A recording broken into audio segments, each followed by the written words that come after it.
Hello and welcome to Frugal Over 50. I'm Amy, and I'm really happy that you're here with me today because I just realized I have been on YouTube for about 6 months since I started my channel in earnest, as they say. And I'm really happy to have been here for this long and to have collected such a lovely group of friends here online. As I am reflecting back on the last 6 months and on my reasons for starting a channel, I realized that my reasons for starting are really, there's the one that you see out front, and then there's the stuff behind it. And I wanted to talk about that today because I think it fits for a lot of us as we get into our middle years. We always have the part that we put out front and the part that's behind that may be living another life, or remembering things, or we might call it baggage, things that we bring with us into the years that we're living right now. And when I think about what I wanted to do practically with this channel, it was to give me a journal, a video journal of the way forward. And I'm really grateful to so many of you for joining me on the journey of the journal and for contributing your thoughts as well, and just for being here. I hope that that can continue and that we can continue growing. I also appreciate the practicalities that I've been able to express. It's meant a lot to me to be able to share those with you and just to say them out loud in a context where I know people really get it, that this is what I'm trying to do with my life. I'm trying to become more financially responsible. I'm trying to look forward financially in my life. And I've made huge strides over the last 6 months because of having this place where I can just talk about it and, to be honest, be accountable. There's also this part behind that I haven't really been able to articulate, and I started thinking about it really seriously just the last few days. And I thought, what kind of channels do I actually like to watch? I've always been a big YouTube fan for the last several years anyway. What kind of channels do I really like to watch? And I realized that what has drawn me to YouTube and what tends to keep me here isn't so much the practicalities or the lists of things to do or the budget accounts or those kinds of things. Since I started my channel, I've made friends online with many of you who are very interested in those subjects and who make videos about them, and I enjoy them very much. But that's very new for me. What I watch when I really want to just sort of relax and enjoy something is a window into a different life for me. And to some extent, this has to do with where I came from. I talked a while back about my coming out later in life story, and I'll link that up here. And the life that I left, the life that I had to leave in order to live the life that I'm living now. And I wonder, what would have happened if I'd been a different person, if I'd been able to continue with that life? And I tend to watch channels that reflect that.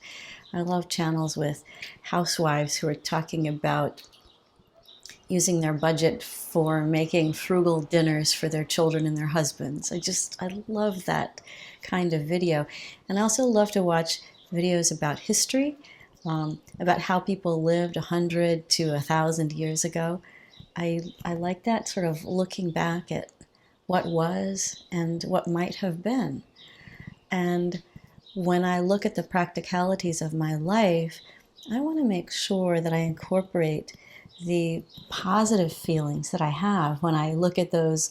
I talk to my children about these lives that I lead inside my head, these parallel lives.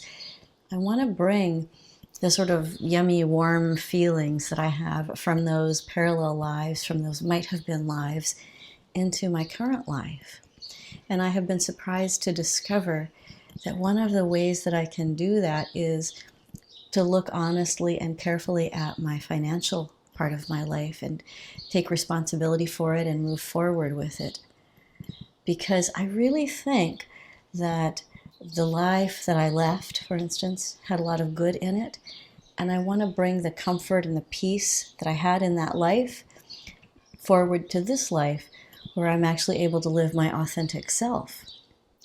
And when I look back at things that might have been, those of us who are in the years that we are in our 50s and beyond, we have more adult years that we look back on than child and teen years. And I think, what would my life have been like if I made that decision in college or this decision in my early 20s?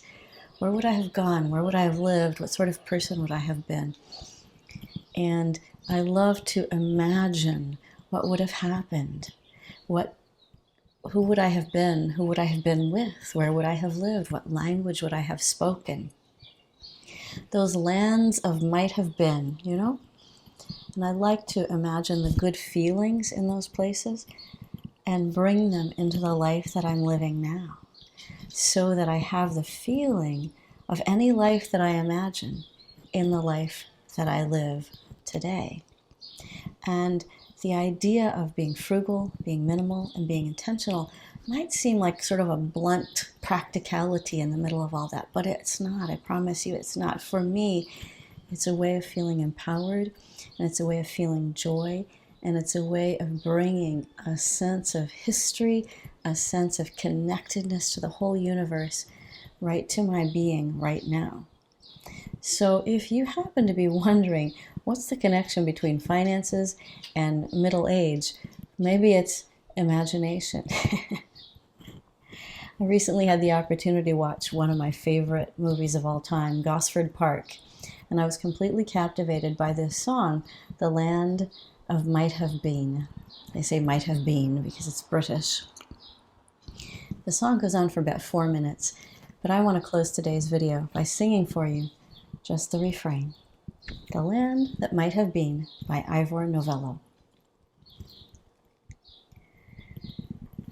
We shall never find that lovely land of might have been. You can never be my king, nor I can be your queen. Years may pass and days may pass, and seas may lie between.